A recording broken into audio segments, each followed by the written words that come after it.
my full name is Courtney Lapenta. My business is also my name, Courtney Lapenta LLC. And I'm a massage therapist, a visual artist, and a dance educator. So I teach dance classes, I provide body work to a bunch of clients, beautiful people, and I also create murals and visual artwork. Wow, that is really beautiful. I think I saw something online about it also being like part of mental health services. Can you dive in a little bit about that with the type of work that you do? Sure. So that kind of goes a little bit back into my background, if that's okay. Yes, to please. Share a little bit about that. Yes. So dance began as a place of fun, training, passion, discipline, pursuit, and I started when I was 3.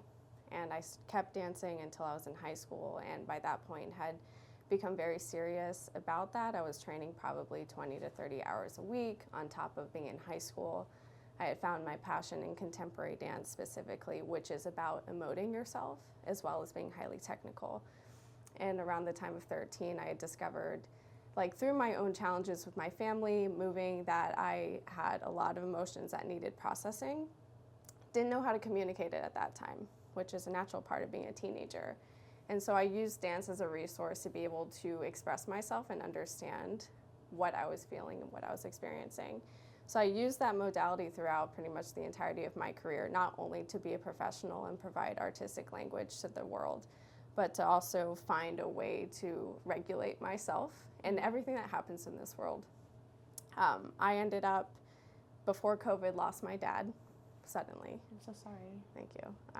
And that was another reason why I used dance to try to process. But then COVID hit a few months after that. So dance classes, performances were shut down. And that actually led me to visual art. And I started painting out of the blue as a form of processing. And it was from there that I processed and also began to sell my art too.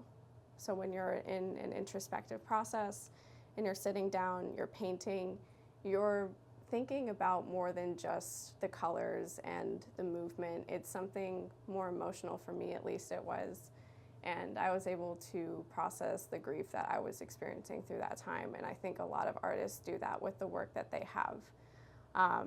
And with that being said, these are all, they are all mental health related in that way. I came to massage because my body shut down after I lost my dad too. So it's all kind of trauma informed, but I used these artistic methods as well as body work to bring myself back into a place of capacity because I hit a low, and I found that these were creative ways to bring community together, to bring capacity back, and also to challenge myself. So that's a lot.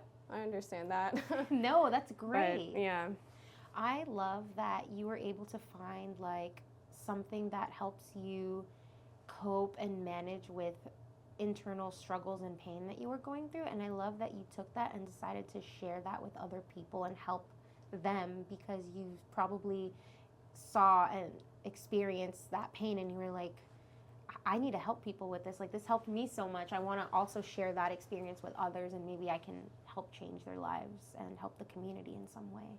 So I think that is great that you not only found that for yourself, but that you're also giving it back. Right? I was told at some point that, and everybody has different perspectives about what the purpose of your gifts are, but I was going down different paths of trying to understand what my purpose was, having experienced everything and having had these talents that I wouldn't say they're not necessarily some of the most valued in the sense like financially secure pathways in life. And I had someone tell me, go after your gifts, and those gifts are also the things that are going to help people the most as well. They've helped me the most. That doesn't mean it's all going to transfer to everybody else, but I thought to myself, if I can do this for myself, I can teach this to others, and I'm going to be the best teacher I can to be able to educate and give enough resources, even if it means not what I do, but to give it to others who could really benefit and live their life unstuck and be able to move in the capacity that they want to with other people too. I love that. Thank you. Yeah. And tell me how it's been like for you to start your own business. Was there like a couple of challenges that you want to share and how you overcame that? Sure. I started business in my basement Wow. And a I home love that. occupation permit for dance. Okay. And I would say one of the beautiful parts of business is pivoting and changing. When I first started, I thought, I have the brand, I have the name, I have the image, I have the marketing, I have everything down. And I thought, I'm going to make it perfect so I don't have to change it for years. It turns out in business that you're changing everything all the time. You're pivoting all the time. Your message is changing, but it's solidifying your vision quicker, it's narrowing. But I would say that that was one of the challenges is perfectionism, and then also accepting that change is a large part, and pivoting. Your audience is going to change. So that was definitely one of the first challenges. Wow, I love that you like figured that out quickly. You're just like, wait a minute, no. And then you just, again, like you said, pivoted and found your way and found what worked and what didn't work and just kept going. So that's the key there, right? Yes. Yes. And now with marketing, how are you getting the word out there about what type of services that you do? Are you posting on Instagram, YouTube? Tell me about that. So I have multiple streams of marketing. First, it has been word of mouth through family and friends. I feel like that's where a lot of businesses do start. My reach has now expanded to affiliate companies, including martial arts communities, wellness communities, also ballet communities too. So I'm interweaving all of what I have. Instagram has been pretty fruitful as well, and with my presence, I try to be as authentic and clear and forward and informative without pressing you to meet my agenda, which I feel like a lot of our Instagram nowadays is just pressing agendas of like what people want you to do versus just being more open and saying this is available to you if you feel called or drawn to that versus this is the best thing ever because there's a billion of us. Yes. So And tell me why you think that is important for you to market yourself in that way versus that other one where you have an agenda. That's important to me because it's the difference between cooperation and competition. And I think nowadays with where we all are and wanting our voices to be heard, instead of it being like you're at a dinner table and everyone's trying to talk at once and trying to get your attention or to be heard, it's okay to have space and time. And that spaciousness is what I believe is cooperation and not forcing an agenda onto somebody, is to say, I'm okay in myself. I need people to come to my practice in order for me to practice and to help, but I also believe in there's not a scarcity of people out there. We live in a highly dense area here. There are going to be people that are going to want those services.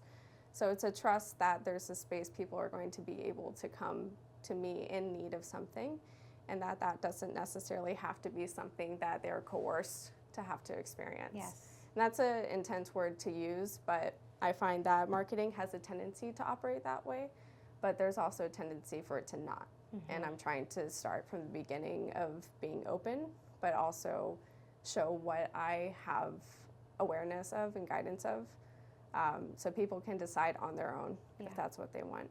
Got it. Love it. And I want to go back to your practice about the type of clientele. Sure. Is there an age range for this? Like, do you have to be above a certain age?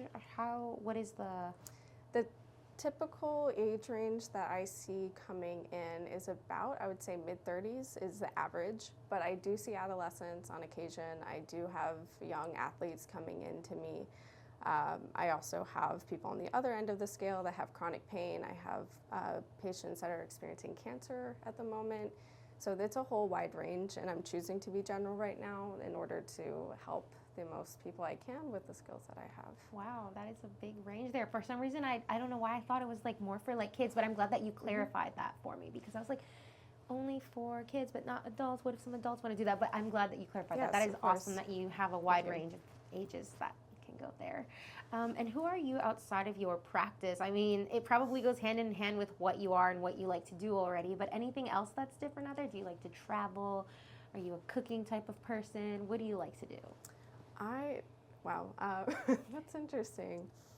Outside, I love spending time in nature and being still, because most of what I do is physical and a lot of movement. So I usually just like to be very still. I like to journal. I love to travel, going to the beach, being in open space, listening to music. It's actually hard in some ways to create art, dance, and take care of myself because that is my profession. Yeah. So I'm still trying to find ways to treat myself in all those areas so that I can embody the mission that I hold for myself too. Absolutely. Yeah. And now, where do you see yourself in 5 years with your business and with yourself personally? I love that question a lot. Yay. Yes, in 5 years, I would like to expand my space. So right now, I just have a massage studio practice in Falls Church. It's beautiful. It's amazing. And I'm also teaching dance out of a dance studio, as well as creating art in my own home. And my idea is to have an interdisciplinary space that has a movement space, a therapeutic space, as well as a gallery space for showings, performances, classes, etc. So that's my 5-year goal, if I can make it there and continue to build a community based around movement, expression, and also observation and introspection. You will make it. Oh, thank you. Will. I'm rooting for you. I love that. And currently, do you have any other employees, or is it just you running everything? Right now, it's just me. Oh my gosh, talk to me about that. Are there ways, like certain days where you're like, okay, I'm seeing that I do need to do this, so in the future, this is what I'm going to be looking for. And are there some where you're like, okay, yeah, I'm definitely going to keep doing this?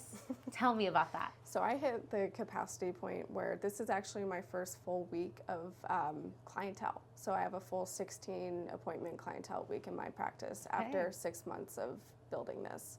I'm very proud of that, and I'm also in 2 commissions for artwork, as well as leading 2 dance classes for adults as well. So with that being said, 2 weeks ago, I got overloaded and I said, I need a business coach. I need someone who can support my mission and also help me prioritize tasking, because I cannot do this by myself right now. And what I'm trying to do in general is expedite my process by being as efficient and smart and also resourceful as I can, which means getting people around me that are smarter than me, that have been through this, that are seeing the blind spots that I can't see, and being willing to accept that support, which can be hard for people that are very independent like me and are used to doing everything. Oh my goodness, girl. Yes. I'm glad that you're open to that, because you don't want to like burn yourself out or just like overwhelm yourself, you know? So I think that that's great that you have looked for some outside help, especially people who are well-rounded in the things that you need help with, and have some strategies for you to use, hopefully. And yeah, would you recommend a coach for people who are just getting started? I would say yes. And I know there's this whole concept about affordability, because that's another thing in the future I'd like to be able to speak more to, is mentorship and what it means to pay for mentorship. That's a whole different thing, but for people who have access to somebody that is willing to work with them at a rate that works, I would highly recommend having a coach who believes in you, trusts you, and fits your personality as well. Absolutely, yeah. And now, are there any key points that I may be missing that you want to let our audience know about yourself or your business? I want to make sure I hit all those key points while I have you here. You are very thorough, and I appreciate how you reflect back to me, and it's very valuable for me to be here to speak and to have this delivered in this particular way. I would just say that my overall mission is interdisciplinary, for the reason that it creates greater health, greater connection, and greater expression in what we do. And that's my bottom line with what I am attempting to create, which in the next few years should continue to solidify and help more and more people down the line. Absolutely. And now, has there been any particular, I know you don't have to say names or anything, Sure. but has there been any particular clients whose stories has like touched you and stick out to you a little bit like the most? You don't have to say names, or if you can't even like say that, that's fine, but if you do, would you mind sharing that story? Sure. I actually just got a text message from this client on the way here saying that she's about to be admitted into the ER for cancer that has come back up in her life. And she has taught me that, well, she has been through a lot in her life already with the diagnoses of her cancer, and has been going through this on and off, but she comes to me just ready to receive and ready to be at ease. And I would say the strength that she is able to, I mean, it's very emotional for me thinking about it, because of how connected she's come to me, and she's trusted me and has relied on me to be a space for her to feel okay in. Yeah. And we don't have to concentrate on her pain, but in fact we're attempting to transform the pain into a pleasurable conversation, as well as like getting some work in as well with her body. I would say that that's been a very impactful one that has shifted my awareness of what it means to be strong in your body and strong in your mind and still have humor on top of all of that. I'm sorry if I didn't articulate that well. No, that was great. No, that answered my question. Okay. So, yeah.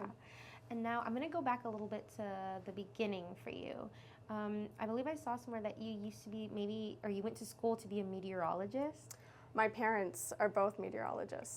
Is that yes. Is that where that came from? Tell me about that. Yes. Is that something that they were like, oh, you should be a meteorologist too, or how? Yeah, tell me. They wanted that to some degree, but I also think that my mom's parents told her she couldn't be creative, that she wasn't able to do that.